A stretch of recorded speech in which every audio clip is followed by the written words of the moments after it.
রেফারির শেষ বাঁশিতে স্বস্তির নিঃশ্বাস আর্জেন্টিনা শিবিরে। টানা দ্বিতীয়বারের মতো সেমিফাইনালে আলবিসেলেস্তে।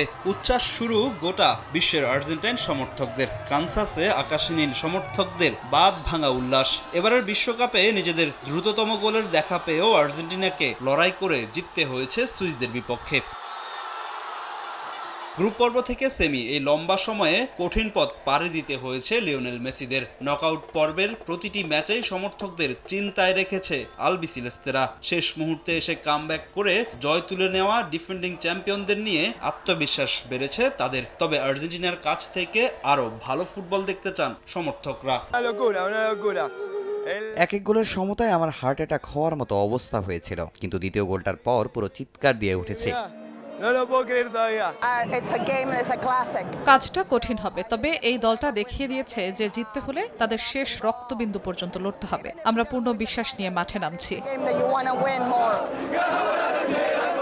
সুইজারল্যান্ডের বিপক্ষে লিওনেল মেসি গোল না পেলেও তা নিয়ে খুব একটা ভাবছেন না আলবিসেলেস্তের সমর্থকরা। বরং দুই ফরওয়ার্ড হুলিয়ান আলভারেজ ও লাউতারো মার্তিনেজের গোল পাওয়া নিয়েই স্বস্তি খুঁজে নিচ্ছেন তারা। সারাটা সময় আমরা রক্ষণভাগেই খেলেছি, কিন্তু হুলিয়ান আলভারেজের গোলটা জাস্ট অসাধারণ ছিল। ওটা ঠেকানো অসম্ভব ছিল।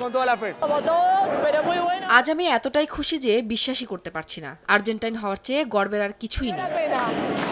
রাজনৈতিক কিংবা মাঠের খেলায় আর্জেন্টিনার সঙ্গে বেশ পুরনো রাইভালরি ইংল্যান্ডের। ইংলিশদের হারিয়ে ফাইনাল নিশ্চিত করবে লিওনেল মেসিরা, এমন প্রত্যাশা বুইনেস আইরেসে খেলা দেখতে আসা সমর্থকরা।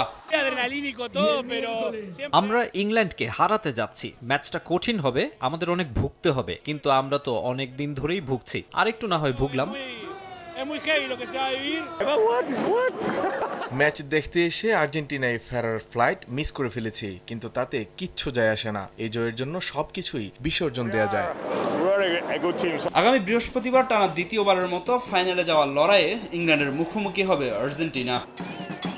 ফাহিম ইসলাম, সময় সংবাদ।